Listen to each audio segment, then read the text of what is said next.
मुंबई एक ऐसा शहर जहां समंदर भी राज छुपाता है और गलियां ताकत के कानून पर चलती हैं। ये कहानी है उस शख्स की जो पंचर की दुकान से उठा, बगैर गोली चलाए अंडरवर्ल्ड का बादशाह बन गया, जिसके एक इशारे पर डॉन खामोश हो जाते थे, पुलिस नजरें चुरा लेती थी और फिल्मी सितारे इसके सामने अदब से खड़े होते थे। ये कहानी है हाजी मस्तान की, जिसने जुर्म से सल्तनत बनाई, सियासत में किस्मत आजमाई, मोहब्बत में हारा और आखिरकार अपनी ही बनाई हुई दुनिया में तन्हा रह गया। ये सिर्फ एक डॉन की कहानी नहीं, ये ताकत, असूल और जवाल की वो दास्तान है जो मुंबई की रूह में आज भी सांस लेती है। तो वीडियो शुरू करने से पहले अगर आपने मिशन मिडनाइट को अभी तक सब्सक्राइब नहीं किया तो चैनल को सब्सक्राइब कीजिए और वीडियो पसंद आए तो एक लाइक जरूर कीजिए। So let's start the video. Mumbai एक ऐसा शहर जिसकी चमक के सामने पूरी दुनिया फीकी पड़ जाती है, मगर इसने एक ऐसा दौर भी देखा है जब इसकी चमक के नीचे अंडरवर्ल्ड का साया छाया हुआ था। इस शहर में एक से बढ़कर एक डॉन आए, किसी ने बंदूक की नोक पर राज किया तो किसी ने खौफ का माहौल कायम करके अपना दबाव बनाया। बट फ्रेंड्स,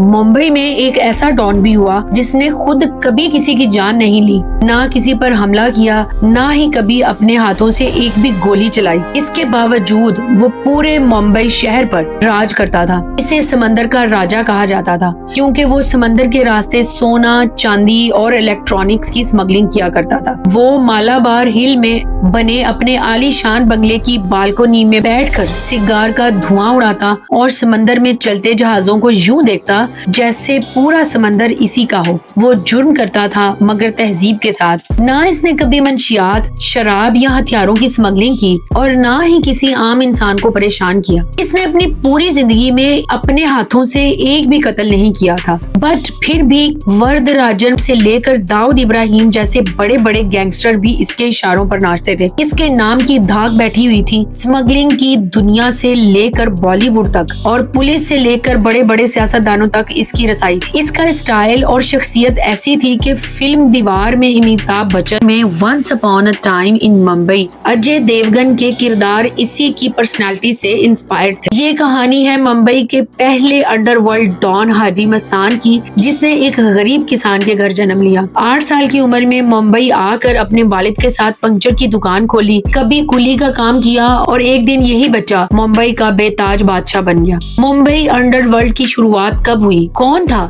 जिसे मुंबई अंडरवर्ल्ड का बाप कहा जाता था? मुंबई में जिसकी धाक बैठी हुई थी वो था सुल्तान मिर्जा यानी हाजी मस्तान, मुंबई का पहला डॉन और वो डॉन जो मुंबई के तमाम गैंगस्टर्स का गॉडफादर था। फ्रेंड्स, हाजी मस्तान का असल नाम मस्तान हैदर था। इसकी पैदाइश 1 मार्च 1926 को तमिलनाडु के किडलोर में एक गरीब किसान के घर हुई। इसके वालिद के पास इतनी कम जमीन थी कि पूरे खानदान का खर्च चलाना भी मुश्किल था। गुर्बत इतनी शदीद थी कि कई बार घर में खाने के लिए भी पैसे नहीं होते थे। इन्हीं मुश्किलात के बायस हाजी मस्तान के वालिद ने बाहर जाकर कमाने का फैसला किया। 1934 में जब हाजी मस्तान सिर्फ 8 साल का था, इसके वालिद इसे लेकर मुंबई आ गए। मुंबई आकर इसके वालिद ने छोटी मोटी कई नौकरियां की मगर कोई खास कमाई नहीं हो सकी। आखिरकार इसके वालिद ने क्राफोर्ड मार्केट में एक छोटी सी साइकिल रिपेयरिंग की दुकान खोल ली और मस्तान भी अपने वालिद के साथ काम में हाथ बटाने लगा। इस दुकान के पीछे बड़ी बड़ी इमारतें थी जहां रहने वालों के पास महंगी महंगी गाड़ियां थी। जब भी वो गाड़ियां दुकान के सामने से गुजरती, मस्तान सोचों में डूब जाता कि एक दिन इसके पास भी ऐसी गाड़ियां होंगी और एक आलीशान बंगला होगा। बट फ्रेंड्स, किस्मत देखिए, देखते ही देखते 10 साल गुजर गए और वो अब भी अपने वालिद के साथ साइकिल रिपेयरिंग की दुकान पर बैठा था। महंगी गाड़ियां और बंगला तो दूर, मस्तान की जिंदगी अब भी गुर्बत की बदनसीबी में जकड़ी हुई थी। अपने अखराजात पूरे नहीं हो पाते थे और ऊपर से गाँव में रहने वाले खानदान को भी पैसे भेजने पड़ते थे। इस वक्त मुल्क पर अंग्रेजों का कब्जा था मगर आजादी की चिंगारी शोला बन चुकी थी। मुंबई की गलियों में कारोबार फैलने लगा था। मुल्क के मुख्तलिफ हिस्सों से लोग रोजगार की तलाश में मुंबई आ रहे थे। मुल्क बदल रहा था मगर हाजी मस्तान की जिंदगी वहीं की वहीं रुकी हुई थी। गुर्बत जरूर थी मगर इन बरसों में मस्तान ने कुछ अच्छे दोस्त बना लिए थे। यही दोस्त इसे एक ऐसी जगह ले जाने वाले थे जहाँ से उसकी जिंदगी यकसर बदलने वाली थी। एक दिन इसके एक दोस्त ने कहा, हमारे साथ पोर्ट चल, वहाँ कुली बन जा, वहाँ ज्यादा कमाई होती है। पहले तो मस्तान ने इनकार किया बट फिर मान गया। इसके बाद हाजी मस्तान मुंबई डॉक्स पर कुली बन गया जहाँ वो रोजाना सामान उतारने और चढ़ाने का काम करने लगा। आहिस्ता आहिस्ता इसे इस काम में मजा आने लगा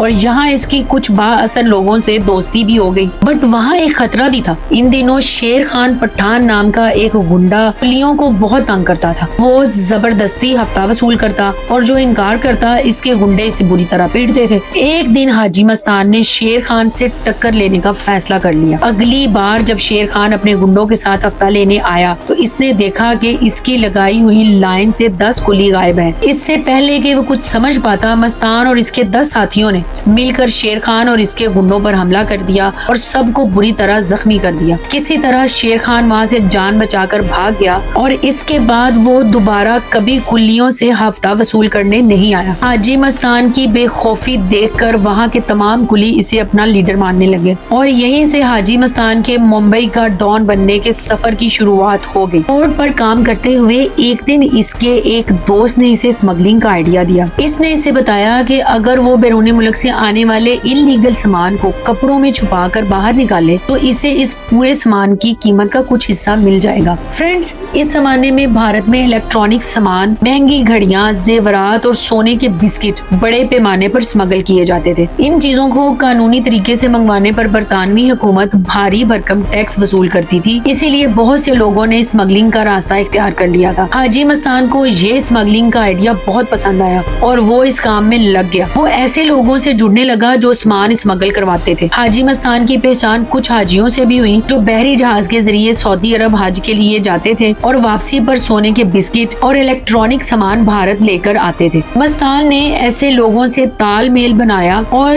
ان کا غیر قانونی سامان پورٹ سے محفوظ طریقے سے نکال کر ان تک پہنچانے لگا۔ اس طرح آہستہ آہستہ اس کی کمائی بڑھنے لگی۔ اسی دوران ایک دن پورٹ پر اس کی ملاقات شیخ محمد الغالب سے ہوئی جو سعودی عرب کا ایک بڑا گولڈ اسمگلر تھا۔ وہ عرب ممالک سے سستا سونا خرید کر بھارت میں بہت مہنگے داموں فروخت کیا کرتا تھا۔ اس سے ایک ایسے وفادار آدمی کی تلاش تھی جو بھارت میں آنے والے اس کے کنسائنمنٹس کو کسٹم آفیسرز کی نظروں سے بچا کر ممبئی کی گلیوں تک پہنچا سکے۔ اسی سلسلے میں ایک دن اس کی ملاقات حاجی مستان سے ہوئی اور اس نے یہ کام اسے سونپ دیا۔ اب جب مستان نے ایک دو بار بڑی ہوشیاری سے اس کے کنسائنمنٹ کامیابی کے ساتھ پورٹ سے باہر نکال کر اس کے ٹھکانے تک پہنچا دیا تو محمد الغالب کا حاجی مستان پر اعتماد بڑھ گیا۔ اس نے مستان کو اپنے کالے دھندے سے جوڑے رکھنے کے لیے ہر بار سامان محفوظ طریقے سے باہر نکالنے پر اسے 10% حصہ دینا شروع کر دیا، جس سے دونوں مل کر خوب پیسہ کمانے لگے۔ اسی دوران حاجی مستان نے محمد الغالب سے اسمگلنگ کی دنیا کی باریکیاں بھی سیکھ لی۔ دونوں کے لیے سب کچھ ٹھیک چل رہا تھا، بٹ ایک دن ان کی قسمت پلٹ گئی۔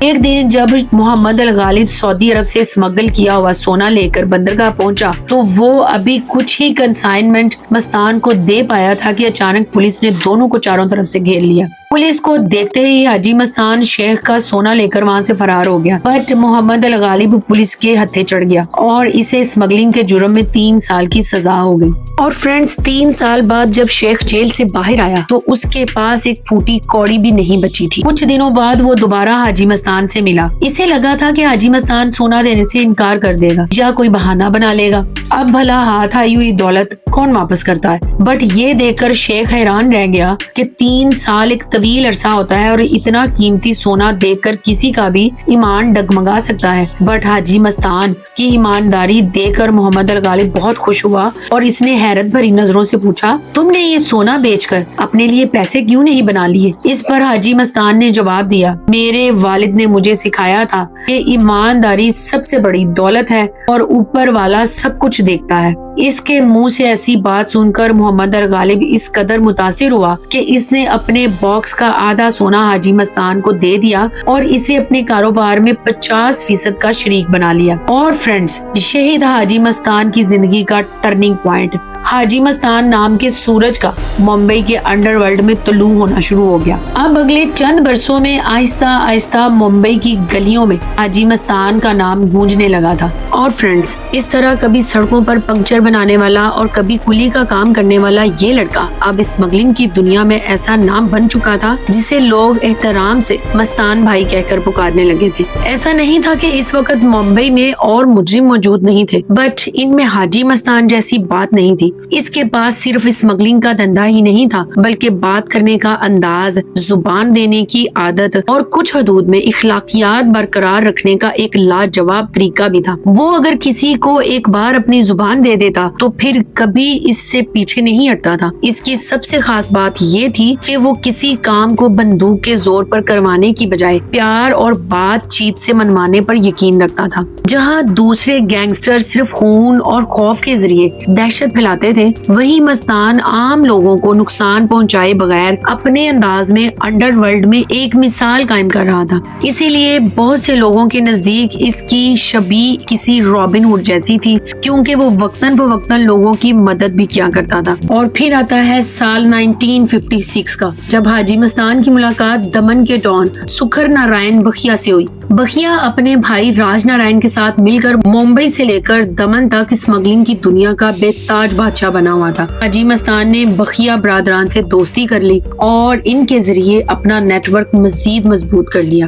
سسٹم کچھ اس طرح کا تھا کہ دبئی سے آنے والا اسمگل شدہ سامان دمن میں اتارا جاتا تھا، جبکہ عدن سے آنے والا سامان ممبئی کے پورٹ پر اتارا جاتا تھا۔ سامان بخیا برادران کا ہوتا تھا، بٹ اس کی نگرانی کی ذمہ داری مستان کے ہاتھ میں تھی۔ اسی لیے کچھ لوگ اسے بخیا کا شاگرد سمجھتے تھے، بٹ جلد ہی لوگوں کی غلط فہمی دور ہو گئی جب یہ شاگرد برابر کا پارٹنر بن گیا۔ ہوا یوں کہ بخیا برادران میں سے ایک راجن نارائن بخیا کا انتقال ہو گیا، جس کے بعد سکھر نارائن بخیا اکیلا رہ گیا۔ اتنی بڑی اسمگلنگ لائن کو اکیلے سنبھالنا اس کے لیے بہت مشکل ہو گیا تھا، اسی لیے اس نے حاجی مستان کو اپنا بزنس پارٹنر بنا لیا۔ اس نے دمن بندرگاہ کو خود سنبھالنے کا فیصلہ کیا اور ممبئی پورٹ مستان کے حوالے کر دی۔ اس وقت ممبئی میں دو اور لوگوں کا سکہ چلتا تھا، جن میں سے ایک تھا وردھ راجن مدلیار عرف وردھا بھائی اور دوسرا پٹھانوں کا سردار کریم لالا تھا۔ حاجی مستان یہ بات اچھی طرح سمجھ چکا تھا کہ ممبئی میں اپنی بادشاہت قائم کرنے کے لیے صرف پیسہ کافی نہیں ہے، بلکہ اس کے لیے مسل پاور بھی ضروری ہے۔ بٹ وہ لڑائی جھگڑے کی بجائے مل جل کر ممبئی پر راج کرنا چاہتا تھا، اسی لیے اس نے ان دونوں ڈان سے ٹکر لینے کی بجائے ان سے ہاتھ ملانے کا فیصلہ کیا۔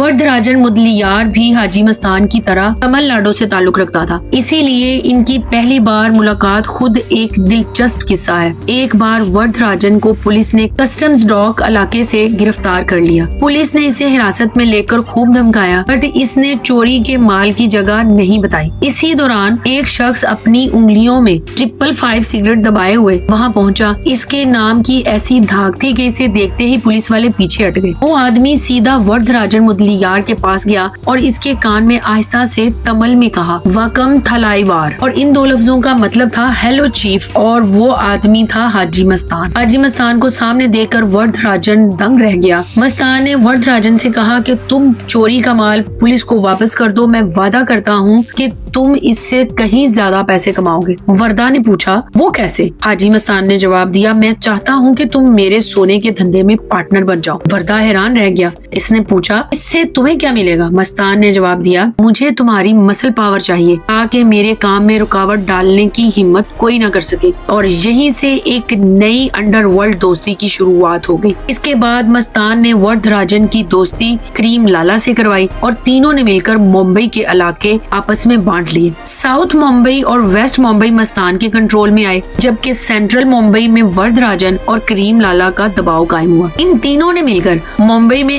ایسی بے مثال گٹھ جوڑ قائم کی جسے کوئی ہلا نہ سکا۔ بعد میں جب وردھ راجن کا انتقال ہوا تو مستان نے ایک پرائیویٹ چارٹرڈ طیارہ کرائے پر لے کر اس کی میت ممبئی منگوائی اور آخری رسومات ادا کروائی۔ جہاں حاجی مستان بیرون ملک سے سونا اسمگل کر کے بھارت لاتا تھا، وہیں بھارت سے بیرون ملک چاندی بھیجتا تھا، اور وہ چاندی جو وہ باہر اسمگل کرتا تھا وہ اپنی خالصیت کی وجہ سے اتنی مشہور تھی کہ اسے مستان کی چاندی کہا جانے لگا۔ اس طرح اسمگلنگ کے ذریعے اس نے کروڑوں کمائے اور کسی کو اپنے ہاتھوں سے قتل کیے بغیر ہی وہ ممبئی کا پہلا ڈان بن گیا۔ دنیا کی ہر قیمتی چیز اس کے قدموں میں تھی۔ کبھی پنچر کی دکان پر بیٹھ کر جن مہنگی گاڑیوں اور عالیشان بنگلوں کے خواب اس نے دیکھے تھے وہ سب اب اس کے पास थे। इसके बंगले के बाहर जरूरतमंद लोगों की भीड़ लगी रहती थी, जिनकी वो फरियाद सुनता और पैसे देकर इनकी मदद करता था। लोग इसके बारे में कहते थे कि हाजी मस्तान बिलाशुबा गुंडा है मगर शरीफ है। वो मालाबार हिल में वाक़या अपने आलीशान बंगले की बालकनी में बैठकर सिगार का धुआं उड़ाता और समंदर में चलते जहाजों को यूं देखता जैसे पूरा समंदर इसी का हो। दौलत और शोहरत कमाने के बाद हाजी मस्तान ने मद्रास की साहबी से शादी कर ली, जिससे इसकी 3 बेटियां हुई। इसका कोई बेटा नहीं था, इसलिए इसने एक लड़के को गोद लिया जिसका नाम सुंदर शेखर था। और फ्रेंड्स, हाजी मस्तान ने स्मगलिंग के अलावा रियल एस्टेट में भी हाथ आजमाया। रियल एस्टेट के कारोबार में इसके अपने साथ काम करने वाले यूसुफ पटेल से अनबन हो गई। बात इतनी बिगड़ गई कि मस्तान ने इसे कत्ल करवाने की सुपारी दे दी। वो खुद कभी बंदूक हाथ में नहीं लेता था, इसलिए इसने ये काम करीम लाला को सौंप दिया। करीम लाला ने यूसुफ को खत्म करने के लिए अपने 2 गुंडे भेज दिए। एक दिन दोनों गुंडों ने सड़क पर जाते हुए यूसुफ पटेल पर अंधाधुंध फायरिंग कर दी, जिससे यूसुफ पटेल के बाजू में 2 गोलियां लग गई। इससे पहले के गुंडे यूसुफ को जान से मार पाते, यूसुफ का बॉडीगार्ड बीच में आ गया और अपनी जान देकर यूसुफ पटेल की जान बचा ली। जब मस्तान को ये खबर मिली तो वो खुद यूसुफ से मिलने गया और कहा, जिसे अल्लाह खुद जिंदा रखना चाहे इसे मारने वाला मैं कौन होता हूँ। और यूं ये दुश्मनी दोबारा दोस्ती में बदल गई। जिस जमाने में हाजी मस्तान का मुंबई में सिक्का चल रहा था, इसी दौरान बॉलीवुड भी अपने शबाब पर था। नए सितारे चमक रहे थे, फिल्में हाउसफुल जा रही थी और सिल्वर स्क्रीन पर एक अलग ही जादू बिखरा हुआ था। हाजी मस्तान भी सिनेमा की इस रंगीन दुनिया से खुद को दूर न रख सका। सिनेमा का ये दीवाना अब अंडरवर्ल्ड का वो बादशाह बन चुका था जिसके एक इशारे पर पूरा मुंबई नाचता था। फिल्म इंडस्ट्री के बड़े बड़े स्टार भी इसके रोब और ताकत से मुतासर हुए बगैर न रह सके। दिलीप कुमार, अमिताभ बच्चन, राज कपूर, धर्मेंद्र और फिरोज खान जैसे तमाम बड़े अदाकारों से इसकी गहरी दोस्ती थी। आहिस्ता आहिस्ता वक्त गुजरता गया और हाजी मस्तान का धंधा बहुत तेजी से बुलंदियों को छूता रहा। कई साल गुजर गए बट इसे कभी भी स्मगलिंग के इल्जाम में गिरफ्तार नहीं किया गया। और फ्रेंड्स, इसकी सबसे बड़ी वजह थी सिस्टम पर इसकी गिरफ्त। वो वक्तन फवक्तन पुलिस ऑफिसर्स, कस्टम ऑफिसर्स को महंगे तोहफे देता, जिसकी वजह से वो इसके जराइम पर खामोशी इख्तियार कर लेते थे।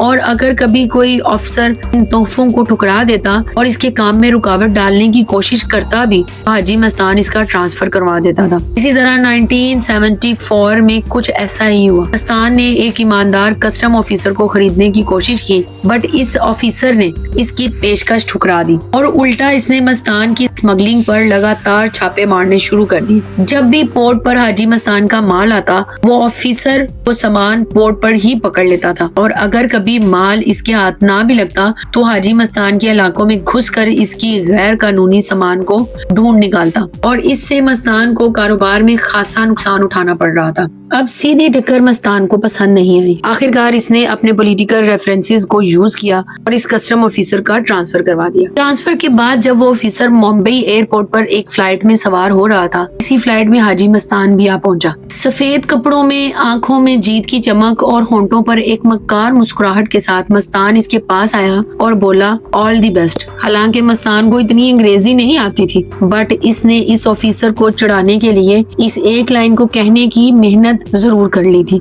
इसी साल हाजी मस्तान की महाराष्ट्र के एक वजीर से अनबन हो गई। वजीर जी नाराज होकर दिल्ली में धरने पर बैठ गए और खुलेआम ऐलान कर दिया कि हर हाल में हाजी मस्तान की गिरफ्तारी होनी ही चाहिए। इसके बाद मजबूरन मुंबई पुलिस ने मस्तान को गिरफ्तार तो कर लिया बट जेल नहीं ले गए। इसे कोल्हापुर के एक आलीशान गेस्ट हाउस में रखा गया जहाँ पर हर वो आराम मौजूद था जिसका मस्तान आदी था। 1975 में मुल्क में एक बड़ा सियासी तूफान आया और इंदिरा गांधी ने मुल्क में इमरजेंसी लगा दी। गवर्नमेंट के हुक्म पर जहां अपोजिशन के बड़े रहनुमाओं को जेल भेजा गया, वहीं हाजी मस्तान को conservation of foreign exchange and prevention of smuggling activities act के तहत स्मगलिंग के जुर्म में जेल में डाल दिया गया। और फ्रेंड्स, ये वो पहला मौका था जब हाजी मस्तान को बाकायदा जेल जाना पड़ा। ऐसा माना जाता है कि इसने इंदिरा गांधी को अपनी रिहाई के बदले पैसों की पेशकश भी की थी बट किसी ने इस बात पर तवज्जो नहीं दी और इसे 18 महीनों तक जेल में रहना पड़ा।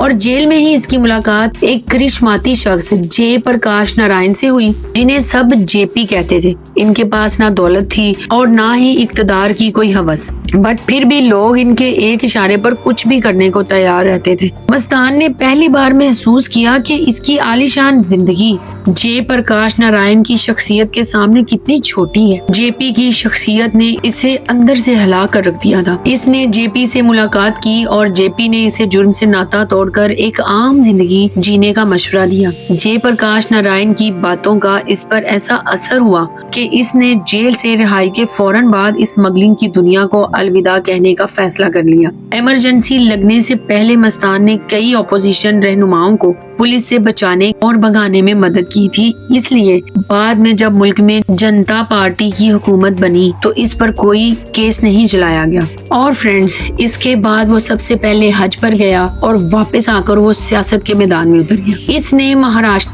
महाराष्ट्र के एक दिल्लत लीडर जो गिंदर कावड़े के साथ मिलकर दिल्लत मुस्लिम सरकशा महासिंह के नाम से एक नई सियासी पार्टी बनाई। वो मुस्लिम और दिल्लत वोट बैंक को साथ लेकर सियासत में अपनी जगह बनाना चाहता था और इसी मकसद से 1984 में इसने इलेक्शन भी लड़ा, बट ना तो वो खुद जीत सका और ना ही इसकी पार्टी का एक भी कैंडिडेट जीत पाया। ट्रेजेडी किंग के नाम से मशहूर एक्टर दिलीप कुमार ने भी इसके लिए इंतखाबी मुहिम चलाई, बट फिर भी इसकी किस्मत नहीं बदली। अंडरवर्ल्ड में अपने नाम का डंका बजाने वाला हाजी मस्तान सियासत के मैदान में शिकस्त खा चुका था, यानी फॉल ऑफ हाजी मस्तान। इसे सियासत में एक भी जीत के लिए पूरी जिंदगी तरसना पड़ा। अगरचे इलेक्शन में इसकी पार्टी को कामयाबी नहीं मिली, बट इसने इंतखाबात में काले धन का भरपूर इस्तेमाल किया था। कहा जाता है कि इसी के बाद से इंतखाबात में भारी रकूम खर्च करने का ट्रेंड शुरू हुआ। इन दिनों हाजी मस्तान अंडरवर्ल्ड में जीना बाई दारू वाली नाम की एक खातून पर बहुत भरोसा करता था,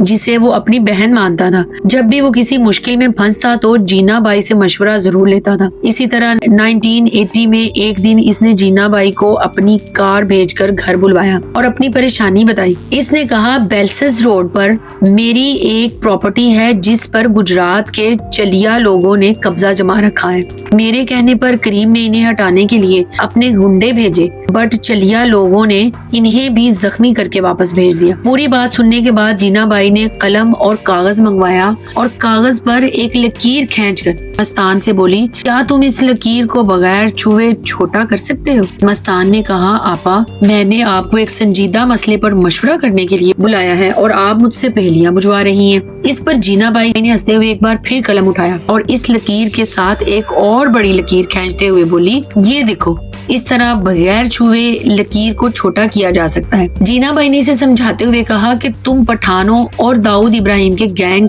के बीच सुलह करवा दो और इन्हें एक कर दो। जब दोनों मिल जाएंगे तो वो मिलकर तुम्हारा काम खुद ही कर देंगे। मस्तान को ये बात समझ आ गई और इसने अपने घर मुंबई के दोनों दुश्मन गैंग बुलवा लिए। कुरान पर हाथ रखवा कर दोनों से वादा करवाया आइंदा वो आपस में खून खराबा नहीं करेंगे। फिर मस्तान ने इन्हें अपनी प्रॉपर्टी की मुश्किल बताई। इसके बाद पठानों और दाऊद के गुंडों ने मिलकर चलिया लोगों को वहाँ से हटने पर मजबूर कर दिया। बाद में इसी जमीन पर हाजी मस्तान ने मस्तान टावर के नाम से एक आलीशान इमारत बनवाई। हाजी मस्तान का यही अंदाज था। इसने खुद कभी किसी पर गोली चलाए बगैर ही अपना रोब कायम रखा। इसने बहुत से लोगों की मदद भी की। बाद में कई गैंगस्टर्स ने इसी अंदाज को अपनाने की कोशिश की, बट कोई भी मस्तान जैसा रुतबा हासिल ना कर सका। इस वक्त डी कंपनी का सरगना दाऊद इब्राहिम भी मस्तान के लिए काम करता था। उस दौर में मुंबई के